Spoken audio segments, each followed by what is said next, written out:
Ya Allah, Dah. gambar TikTok di panggang. Assalamualaikum warahmatullahi wabarakatuh.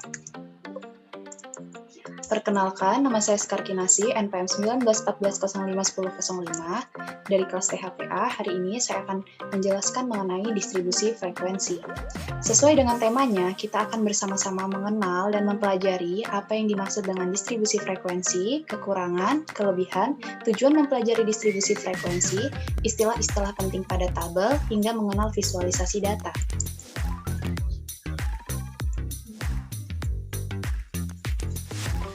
Fokus utama statistika deskriptif adalah untuk mendeskripsikan data yang kita miliki langsung sesuai dengan data yang telah disajikan. Beberapa karakteristik yang umum digunakan untuk mendeskripsikan data yang kita miliki adalah dengan mencari tahu titik tengah data atau center, variasi atau sebaran data, dan bentuk lainnya. Hal tersebut bisa tercapai bila data yang kita miliki dikelola dengan baik. Salah satu cara mengelola data dengan baik dan mudah adalah dengan memanfaatkan distribusi frekuensi. Sebelum kita lebih lanjut mempelajari tentang distribusi frekuensi, yang pertama-tama harus kita ketahui adalah apa itu distribusi frekuensi. Distribusi frekuensi adalah bentuk pengelolaan data, di mana data dikelompokkan ke dalam beberapa kelas berdasarkan interval tertentu. Jumlah kemunculan data untuk tiap kelas akan dihitung dan dikenal sebagai frekuensi dari kelas tersebut. Nah, tujuan dari mempelajari distribusi frekuensi adalah untuk memudahkan kita dalam penyajian data, memudahkan proses memahami dan proses pembacaan data sebagai bahan informasi atas data yang telah disajikan, memudahkan dalam menganalisa atau menghitung data, membuat tabel hingga grafik. Selanjutnya, kita akan mengetahui tentang kekurangan dan kelebihan dari distribusi frekuensi. Kelebihannya adalah dapat mengetahui gambaran informasi data secara menyeluruh, sedangkan kekurangannya adalah rincian data awal atau informasi awal menjadi hilang. Kehilangan informasi atau rincian data awal dikarenakan data yang telah disajikan telah diolah lebih lanjut untuk dibuat tabel distribusi frekuensi.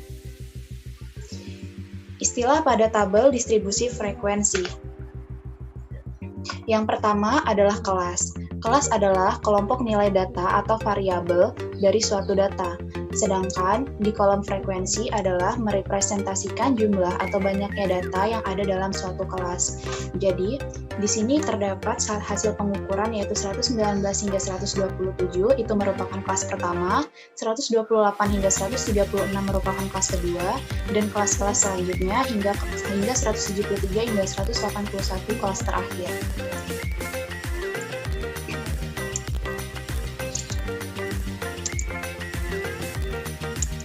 Istilah pada tabel distribusi frekuensi berikutnya adalah batas atas dan batas bawah. Batas atas dapat diketahui melalui masing-masing kelas. Jadi, batas atas merupakan nilai terbesar dari suatu kelas, sedangkan batas bawah adalah nilai terkecil dari kelas tersebut.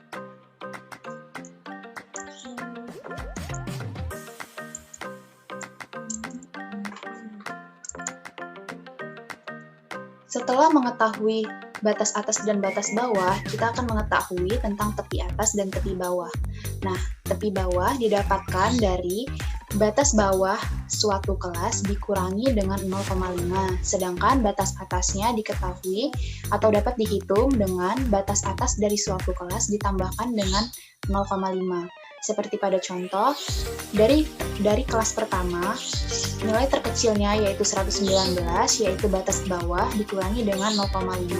Jadi, tepi bawahnya adalah 118,5. Sedangkan batas atasnya didapatkan dari batas atas dikurang 0,5 sehingga menghasilkan tepi bawah.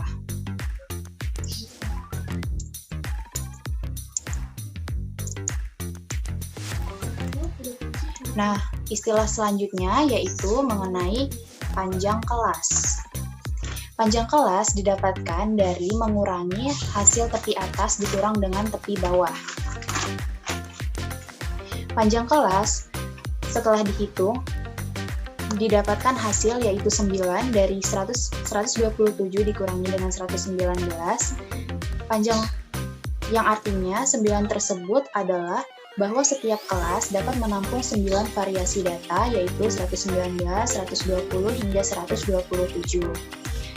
Yang perlu diperhatikan lagi adalah panjang kelas dari masing-masing kelas tidak boleh overlap atau tumpang tindih, yang artinya dari masing-masing kelas harus mencakup nilai-nilai tersendiri. Misalkan 119 sampai dengan 127 itu memiliki nilai yang berbeda-beda, dan pada kelas yang kedua tidak boleh memuat nilai 127 lagi dikarenakan sudah dimiliki oleh kelas pertama.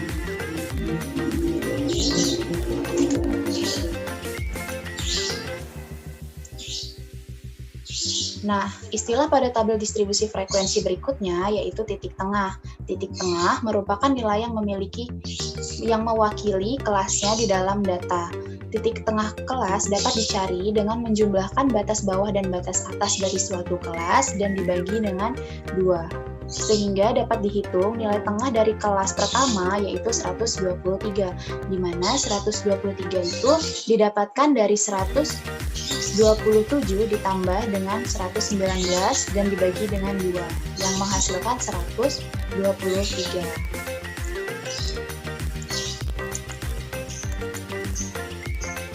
Selanjutnya, cara membuat distribusi frekuensi. Pada soal, jika diketahui data harga keyboard dalam Rp1.000 adalah sebagai berikut, 128.000, 100.000, 180.000, hingga 190.000 dengan kelas sebanyak 7. Pertama-tama, kita harus mengetahui nilai terkecil dan terbesar dalam data yang telah disajikan. Di situ diketahui bahwa nilai terkecilnya adalah 65, sedangkan nilai terbesarnya adalah 340. Selanjutnya, kita akan menghitung tentang range atau rentang data. Range atau rentang data didapatkan dari mengurangi nilai maksimal dan nilai minimal, yaitu 340 dikurang dengan 65 dan didapatkan hasil sebanyak 275.000. Range ini akan kita gunakan untuk menentukan panjang kelas, yaitu dengan membagi nilai range dengan banyaknya kelas.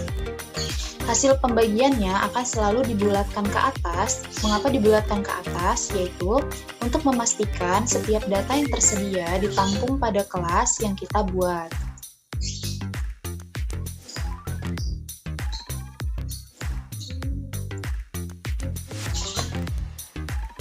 Selanjutnya, kita dapat membentuk kelas pertama, yaitu dengan memanfaatkan nilai terkecil dari data yang telah disajikan.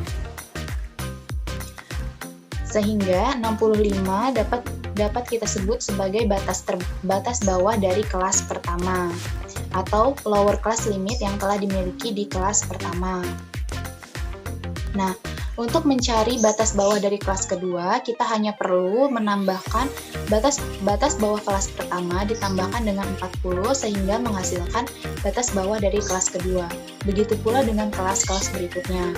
Lalu, bagaimana cara menghitung batas atas dari suatu kelas? Jadi, cara menghitung batas atas dari suatu kelas hanya perlu mengurangi batas bawah dari kelas berikutnya dikurang dengan 1. Seperti contoh, batas bawah dari kelas pertama yaitu 65, batas bawah dari kelas kedua yaitu 105. Untuk mencari batas atas dari kelas pertama, kita hanya perlu mengurangi 105 dikurang dengan 1, yaitu 104.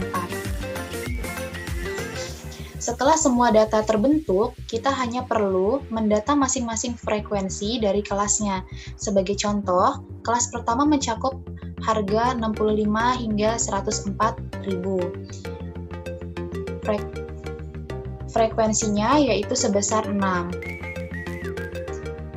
Dari data yang sudah terbentuk, sebenarnya kita dapat menarik kesimpulan bahwa dari kelas yang sudah terbentuk sebanyak 7 kelas, didapatkan bahwa harga keyboard dengan harga sekitar 105 hingga 144.000 itu paling banyak atau mewakili harga keyboard yang telah disajikan, yaitu frekuensinya sebanyak 9.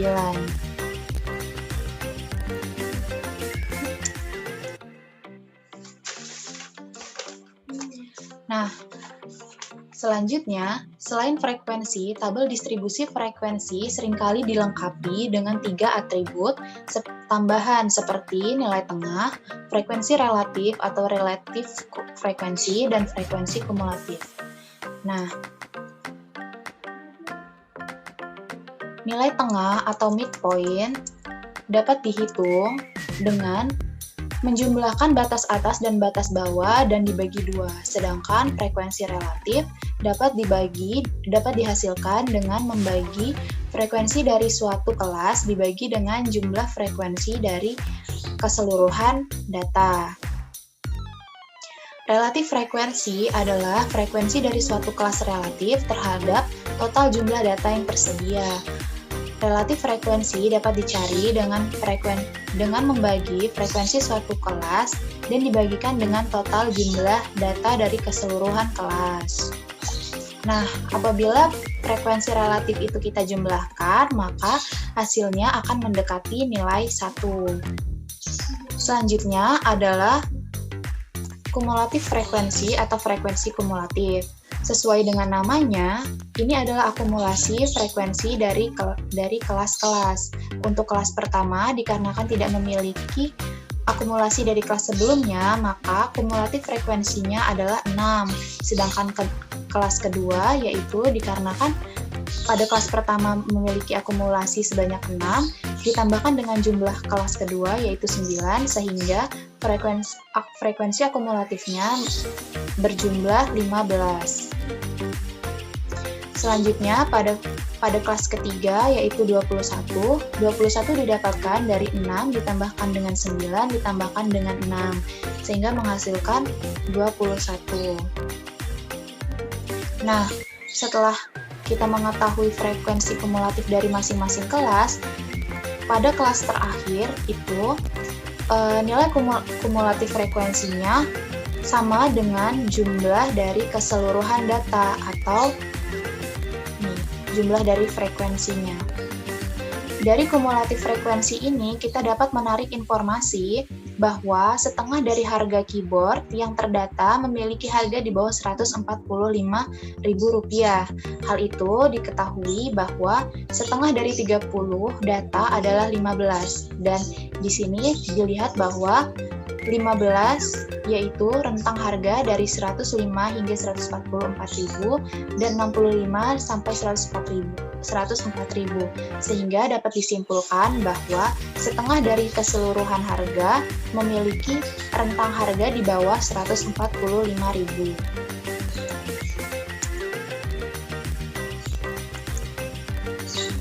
Selanjutnya, kita akan mempelajari tentang visualisasi data histogram.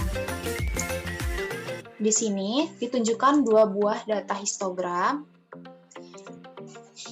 Histogram di sebelah kanan memanfaatkan midpoint, yang di sebelah kanan memanfaatkan midpoint sebagai penanda pada sumbu X, sedangkan sisi sebelah kiri memanfaatkan nilai tengah antara lower limit dan upper limit pada 2 kelas yang bersebelahan.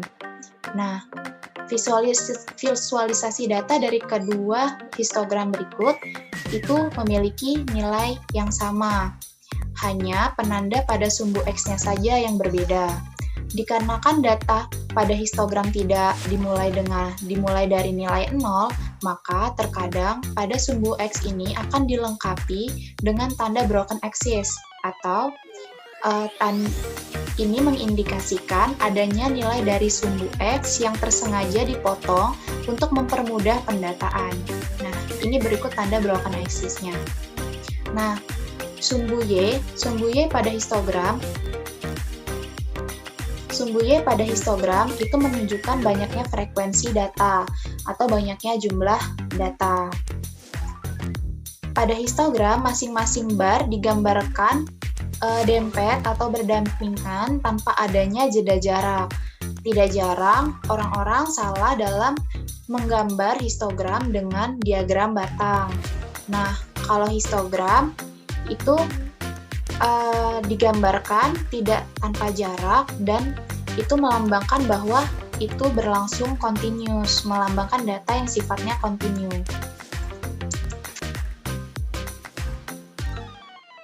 Selanjutnya adalah kita akan mempelajari visualisasi data poligon atau poligon frekuensi.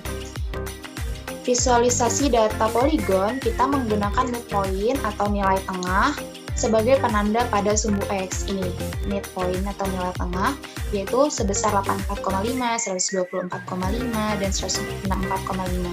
Nah, titik-titik yang terbentuk akan dihubungkan dengan suatu garis, sedangkan sumbu Y-nya merepresentasikan sebagai frekuensi dari banyaknya data yang telah dihitung di sini. Nah, ujung kedua garis akan ditarik turun untuk menyentuh ke sumbu X, sehingga dibutuhkan 2 buah poin tambahan agar garis yang terbentuk dapat menyentuh ke sumbu X, seperti ini. Nah, walaupun di tabel tidak diketahui 44,5 dan 364,5, tapi kita membutuhkan 2 data poin tambahan ini agar poligon frekuensinya, garisnya dapat ditarik menyentuh ke sumbu X. Selanjutnya, kita akan mempelajari visualisasi data OGIF. Nah, ini merupakan salah satu contoh tabel dari visualisasi data OGIF. Nah, visualisasi data OGIF ini memanfaatkan akumulasi frekuensi sebagai acuan pada sumbu Y untuk setiap kelas. Nah, sedangkan sumbu X-nya merepresentasikan nilai tengah atau midpoint sebagai penanda. Nah, dikarenakan OGIF mengacu pada akumulasi frekuensi, maka tidak heran jika kurva yang terbentuk itu selalu naik atau selalu meningkat. Oke, saya rasa cukup sekian penjelasan mengenai distribusi frekuensi dari saya. Jika ada pertanyaan, bisa langsung cek ke Instagram saya @sekarkinasi atau ke email saya sekarkinasi@gmail.com. Terima kasih atas perhatiannya. Assalamualaikum warahmatullahi wabarakatuh.